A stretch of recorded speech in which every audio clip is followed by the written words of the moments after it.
Ahan Maktada Doordarshan Kendra Imphal na Sandokchariba Iko Manipur gi Tharam Yingbiriba Khwai Khudingmakpu Ibethoi Thokchom na Taram Okcheri.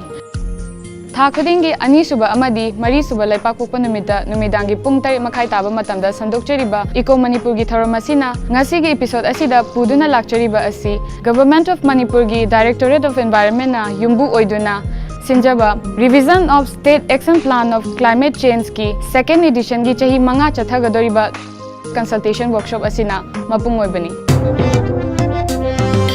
Aihakna hujik lepchariba mafam asi consultation workshop asi pangthokadoriba conference hall dani workshop asida mapung oiba miyoi singdi State Action Plan on Climate Change ki mapung oiba thagdang loriba stakeholders, NGOs, research scholars, media personalities amadi technical institutions singni mapalamdagi expert kaya ama IIT Guwahati, C Trans Bhubaneswar, IISc Bangalore dagi kaya ama su sargyaba lakli. Ahanba segment asidi consultation workshop asigi inaugural function ki report ama mayam punna meeting taminarasi. Directorate of Environment, Government of Manipur amadi Indian Himalayas Climate Adaptation Program, Swiss Agency for Development and Cooperation ga loinana nongmagi oba stakeholders sing yauba State Action Plan on Climate Change ki second edition ki revision workshop ama April ki tang ani da pangthoki.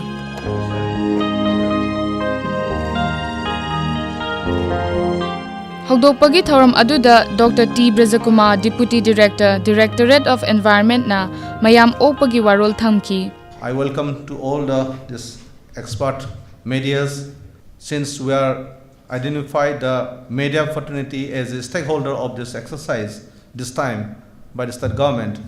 My special welcome to thanks of the hero departments who are here, nodal officers from different line departments, officers who are concerning about this climate change actions, and thankful to all these officers also for your kind cooperation as well as constant support till now to achieve this SAPC's documents, even in the revision part also. Tungda Director, Directorate of Environment and State Nodal Officer Climate Change Oriba Dr. Joychandra na workshop adugi hogdokpagi warol miyam da thamki. Revise again in the state, not only for Manipur, for other states of the country. Our state also required to revise the SAPCC in the light of the commitments made under NDCs and the other priorities of the state.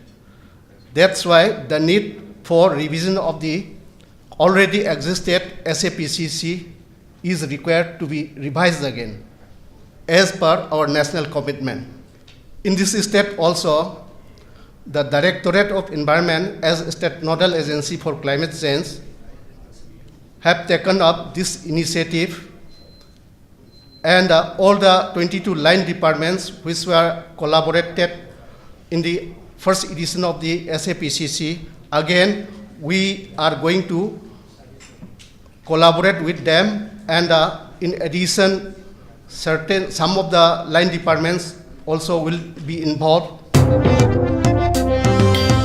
Hojik chathariba thoram asi consultation workshop asigi khwaidagi maru oriba technical session aduni mayam nasu ubiriba hujik wangang liba asi Dr. Ashok Singh MD C Trans Bhubaneswar na consultation workshop asigi overview piri masigi tungda Professor Robindro IISc Bangalore amadi Dr. Anamika Barua Guwahati na paper puthoktuna climate change ki matangda assessment vulnerability amadi impact ki khana nainagari mayam punna ngai minasi mideng taminasi. Beginning of a new chapter of the climate change action planning. Why I am saying this, a new chapter, is because this is a new way of planning which has been warranted. As both director and deputy director deliberated that India has submitted its intended nationally determined contribution. Essentially it means what India as a nation can contribute to the goals of climate change adaptation and mitigation at the international level. So this came out in 2015 and 16 through a very what you call it a tenuous negotiation process. while the scientists like Professor Rabindranath and others highlighted the dangers of climate change, several practitioners also looked at what are the implications on the economy and what we are going to do and what cost it will impose if we do something and if we do not do something. So this is where there is a meeting ground of practice and research. And all our national action plans under the Prime Minister Council of Climate Change, which was designed, was supposed to look at both the elements of research as well as the practice and various policies and programs and actions which can be dovetailed in the ground to see that the research which has pointed out certain dangers are met. We aligned the missions for National Mission on Sustainable Agriculture, National Mission on Energy Efficiency in the Energy, with Green India Mission, with Sustainable Himalayan Mission and the Strategic Knowledge Mission, Water Mission, as well as Urban Habitat Mission. But now in the current dispensation, even two more missions have been planned. One is on the west and the other is on the coastal, which is taking into the new IPCC vulnerability assessment, which also looks at variety of hazards and risks which are part of the planning. Yes, we always say climate change is a long-term, irreversible, decadal level climate change. In the sense, it has to be a long-term trend of warming. For example, India is warming for the last 30-40 years. It will continue to warm for the next 100-200 years because of greenhouse gases. Rainfall patterns, if you look at the rainfall pattern, there is a significant trend. That is climate change. But climate variability is what happens during this monsoon season. The IMD will give a seasonal prediction sometime in April. They say this year will be below normal year, above normal year, or normal year, or it will be a drought year. They don't use the word drought, but they say it's below normal and flood means above normal and all. So that is climate variability. Last year you had a good rain. This year we don't know. Which we are waiting for predictions. Next year we don't know. That is climate variability. What happens within a season, within a year to year is climate variability. For all the planning in agriculture, forest, water management, irrigation, what you need is current climate variability. What is the trend in the last 10, 20, 30 years, how it will be in the short term, because when you prepare a plan for agriculture, watershed program, you prepare a plan for 2 years, 3 years. You're not going to prepare a plan for 1950 or 2050 or 2030. So one of the things I would like to state right in the beginning is we need a good understanding of the historical climate change, climate trends in the last 20, 30 years on the one hand. On the other hand, what's the future trend in the next 20 to 30, 50 years? You need a knowledge of both. Very often people develop good adaptation projects for conserving water, for conserving biodiversity. They say it's for climate change. It's good for climate. Everything is good for climate change if you do in the right way. So we need to distinguish between current climate variability, which is a short-term, intra-season or inter-seasonal variation, in the rainfall, temperature, and so on and so forth. Climate change is a long-term, decadal, irreversible, slow trend. So for scientists, it's always the trend. Why year-to-year variations are there. 1 year it will be very hot in Delhi or Bangalore or in any other city in the world. In next year it will be suddenly you have a very mild summer. Next year it will be very hot summer, very mild winter, very hot winter. Sometimes things keeps changing. That's scientists are not worried about year-to-year changes because it's a part of the interannual variability. But what we are worried about is a long-term trend. If the long-term trend is warming, we are worried. If there's a long-term decline in rainfall, we are worried. So that's what is important for scientists.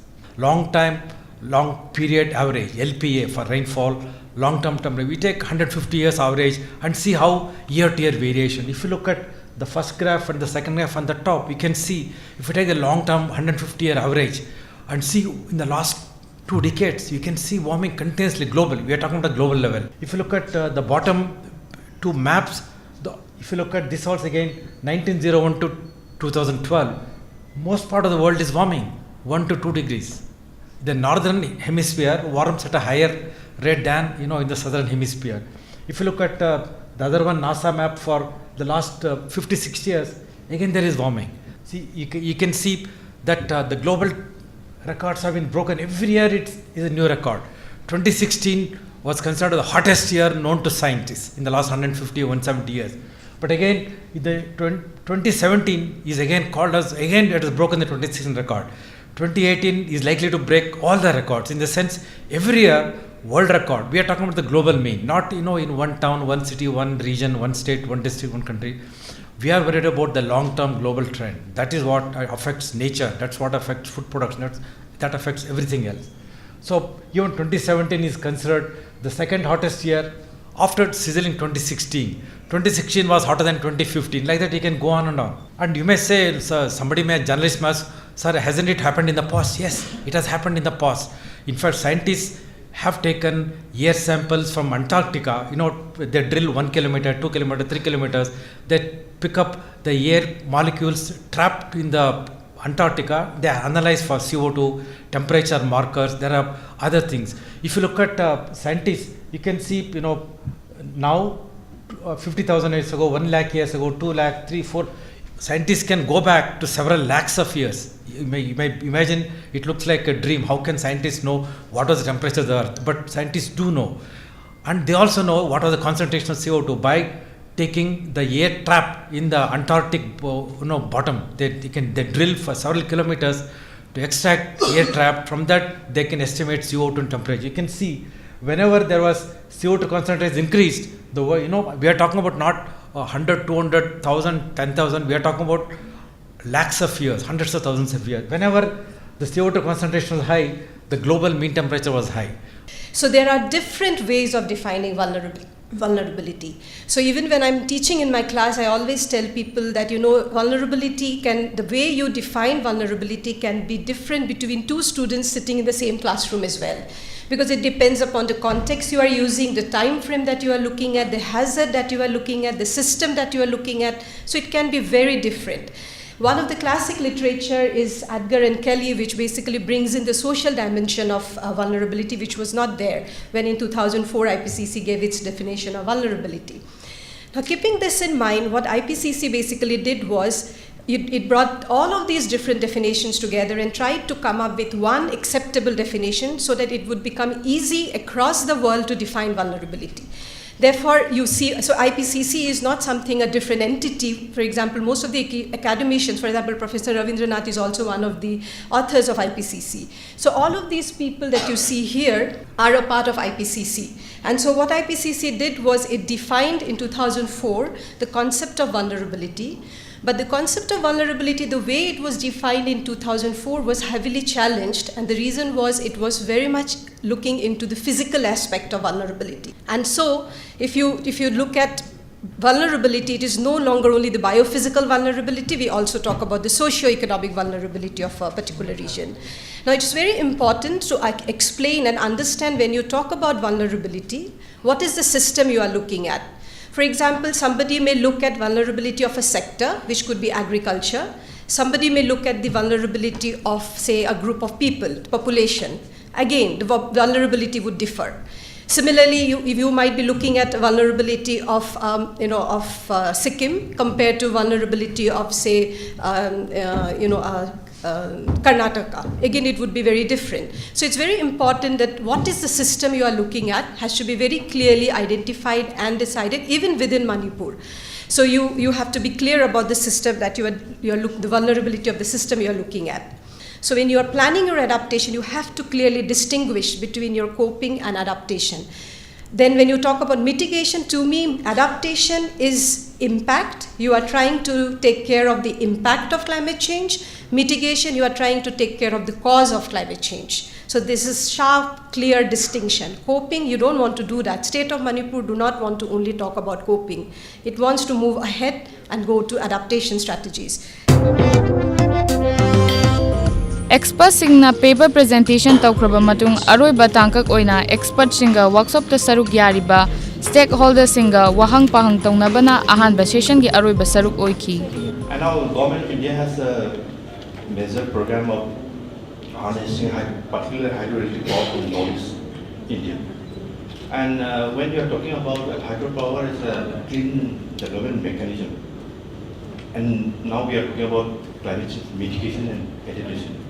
So I was just wondering how do you agree with generating more electric power from hydroelectric projects?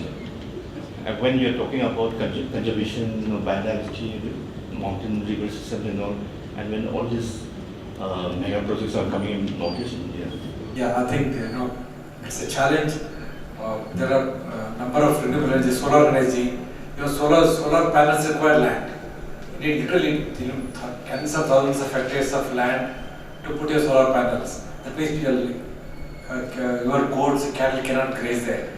If you want to set up windmills, again you need land. So for micro hydro, for even large hydro, you need land.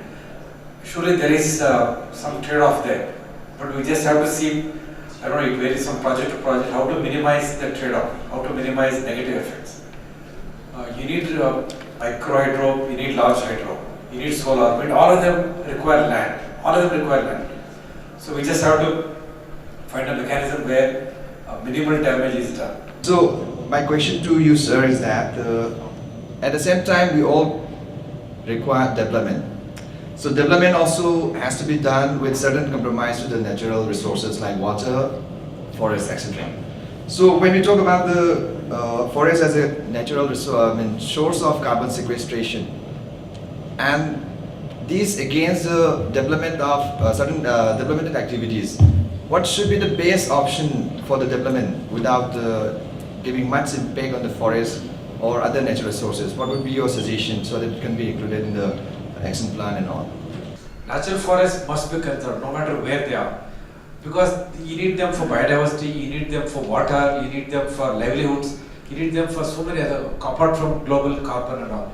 So given that, I don't think there's any conflict between conserving good biodiversity, natural forests and development. I think that day is crossed.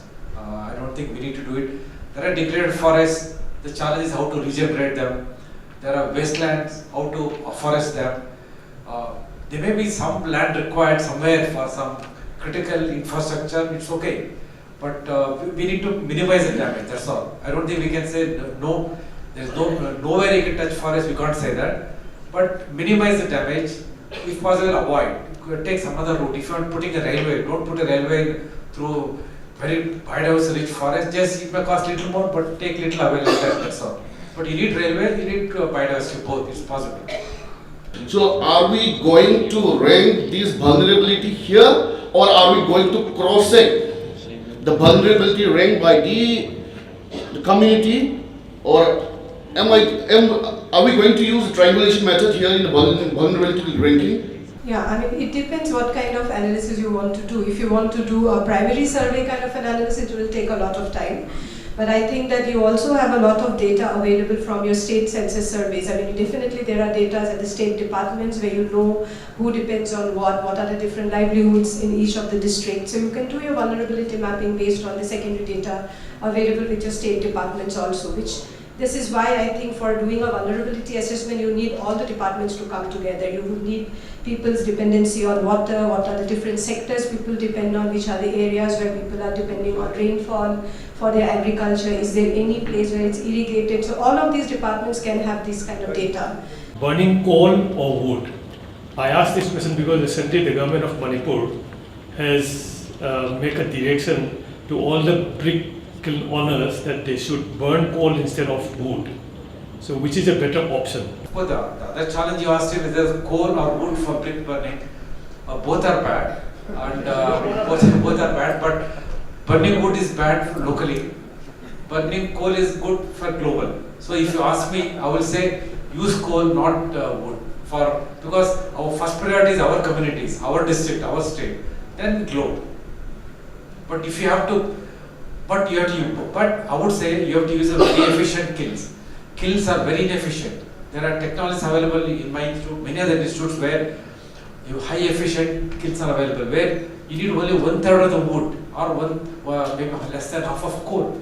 So use the most efficient one. From local perspective, use wood, but it should not come from natural forest. If it is coming from forest, it's no way. Sorry. So if it is coming from wood, natural forest, no way. You cannot. There is a Supreme Court order, Forest Conservation Act. You cannot take green wood at all. So I would say from local perspective, coal is better. Anisuba technical session asidi State Action Plan for Climate Change 2013 da lakhothiba thabak thoram sing amadi maduda lohaudaba sing adu khanainaba aduga State Action Plan for Climate Change 2018 gi jahi manga chopna chathagadaba second edition da pakhatkadaba thabak thoram sing adu khanainaba gi session aduni hojik chathariba program asi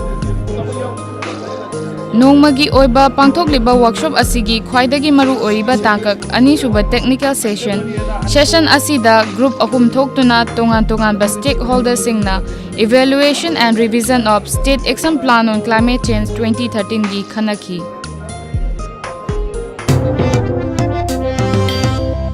Anisuba session gi loisilakpada group singi mihut amamamna evaluation gi wafam thamkibaga loinana nongmagi oiba workshop adu loishinki We have been facing the problem of zooming in Northeast, and as our earlier experts have mentioned, we can't generalize Northeast as a whole because the topography of Manipur itself is entirely different from the rest of the country and Northeast other states, because mostly they are hilly, or in Assam, of course, they have a valley. But in Manipur, we are all surrounded by hills, and which is constituting 90% of the total geographical area. And recently we have experienced floods either twice or thrice in a season. And this is due to both climate change as well as destruction of the forest. And of course, there are many thoughts. I think authorities are taking up seriously, but we have to know why the flood is occurring. I think could have been better set because this is year ending and we find most line department absent, which is very important and critical in taking decisions. And in our group, we had 10 line departments, but the most important line department, which is MSPDCL, PWD, and then some line department have been left out, like town planning, because we were discussing urban planning and energy efficiency. So I feel that, but I've been told that this is first in step in trying to rectify the earlier this thing. And I'm told that the organizer will be going around various departments and get them to fill up this format which has been provided to us, and then we will come back again here and discuss it. If that is the case, then I believe we can achieve much more. Enhancing improvement of state forest quality and ecological restoration.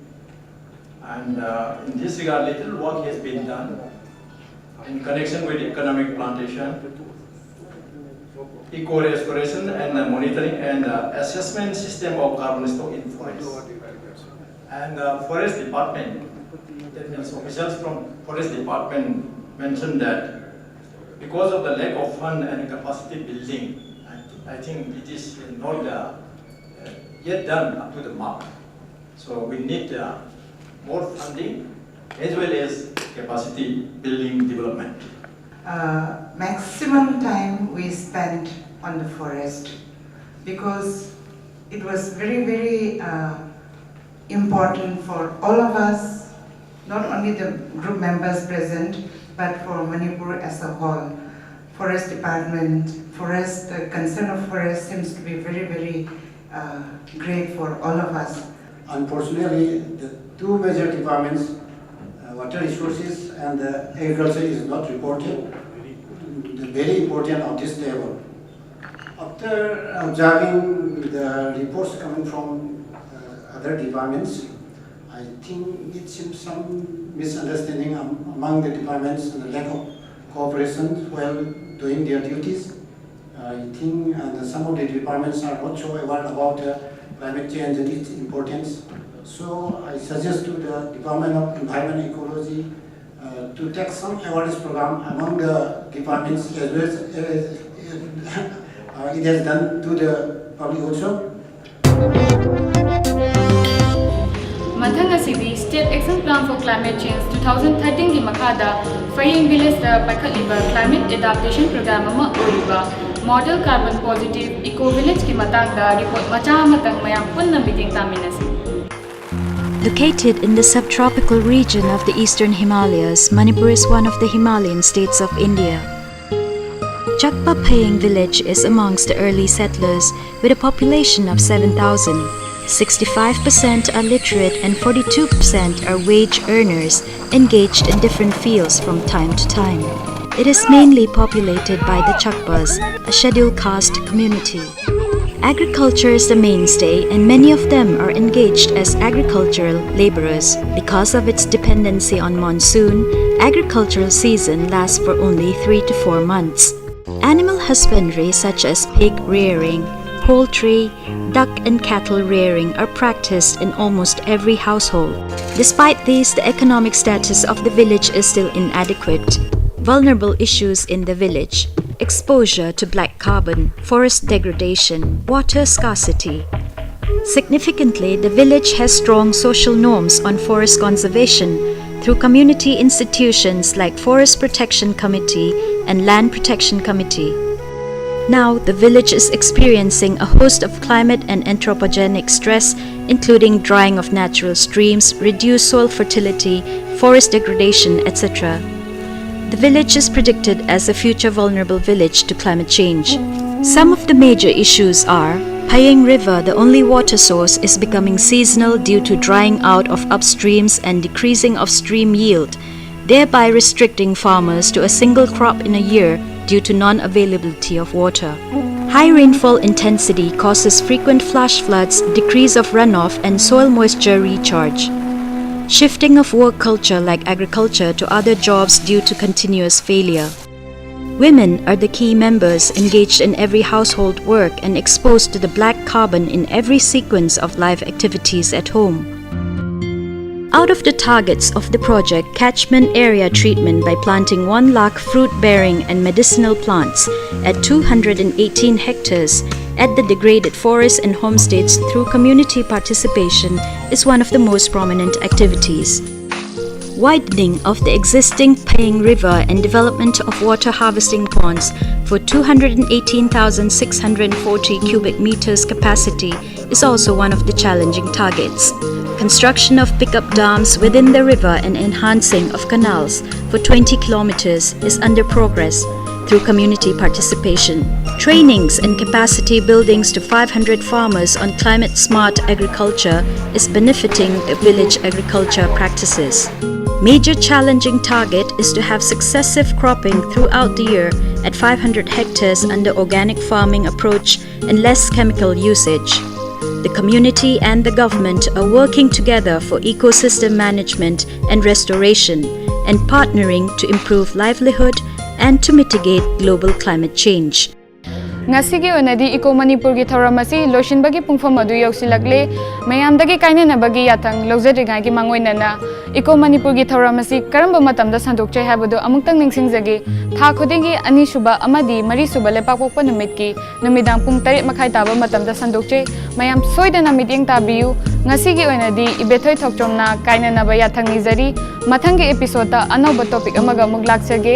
Until then, bye bye.